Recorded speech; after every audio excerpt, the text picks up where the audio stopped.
because we often think of school as a place to gain knowledge and prepare for exams, college, or careers. That is true, but the Bible teaches us that the most important kind of learning is wisdom, and that comes from God first. Wisdom is the principal thing. We can gain even more than grades or awards. Learning fact is good, but understanding how to live rightly, treat others kindly, and make good decisions matters the most. Imagine being an A student but you are a bully. Is that a great thing? No, it's not. Imagine being an A student but you have no respect for your teachers. You don't know how to treat people right. You don't know what kindness is. So that's a waste of information because your grades, you were learning from your own understanding instead of from God's understanding. He told us in the book of Proverbs, do not lean in your own understanding. Because when we lean in our own understanding, we end up prescribing medication for ourselves and we end up diagnosing our own diseases that we don't even have power to do. And then we get worse. Situation deteriorates and we don't know how to come out of that situation. And we start blaming God. We're like, God, why am I going through this? It's because you didn't listen when I was speaking with you. So the most valuable thing we can gain, even more than grades, is wisdom. Application for school. For students, you are in school to learn, but don't forget to pray for wisdom. Not just good grades. When you face hard subjects or peer pressure, ask God to guide your heart. Ask God to help you understand why you are in that peer pressure. How can you get out? Because sometimes God wants you to stay in the wilderness to understand that He can sustain you in the storm. And the devil can come and tempt you. However, through that temptation, God has given you the power of the tongue to discern and say, this temptation is definitely not from God. So when you have peer pressure, you need to understand that is the devil trying to tempt you. When they tell you, how can you not be able to do this? When our born, come help us here.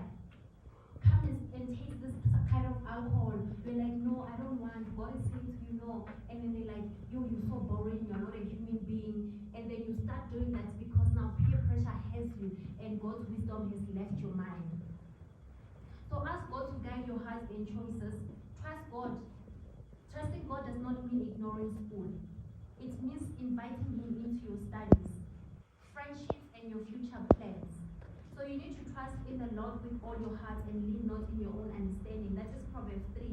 And in all your ways you shall submit to Him, and He will make your path straight. Imagine when you request Uber, the Uber knows exactly where to take you. You don't have to go around getting lost. When you want to go to varsity, you know exactly which course to do because God has made your path straight. And don't just say on what you think is right. Ask God for help in decision making. From choosing friends, from handling stress or studying. I know it's almost prelims times. Ask God, how do I strategize this? Which approach should I use? God, I'm so anxious. Please help me decide which way to study, which is the best way, and how can I acquire so much knowledge and use it to impress you and not to impress people. For teachers, teaching is more than giving facts. You are shaping lives. You are molding young people and leaders into leaders. That requires wisdom. When you have wisdom, you are able to lead. Joshua and Moses had wisdom. God said to Joshua, do not be afraid, be courageous. So you need to be courageous in all your teaching. When you are doing lesson plans, ask God to give you wisdom to understand what you are going to impart into this children's mind. Because what you're imparting in their mind actually does reflect in their lives for the rest of their lives. So it is important to ask God for wisdom when you are doing those lesson plans and when you are about to go into class. Pray and ask Him to help you teach this kid, the students who take up so much from you so that they can be shaped in the best way that God wants them to be. So you need to ask God for daily guidance in how to reach each student. Because I was a different student, and in most cases, people wanted to feel sorry for me. Teachers wanted to feel sorry for me, and I was like, I just need your help and your guidance to learn. And there was so much pressure because I was behind. I don't know, I cried. I stayed 3 years without without formal education, and you're gonna tell me I'll never be able to pass maths. I just need you to help me. How can I better understand the Psalms? That's a teacher who has wisdom from God. You will always find different approaches for a different student.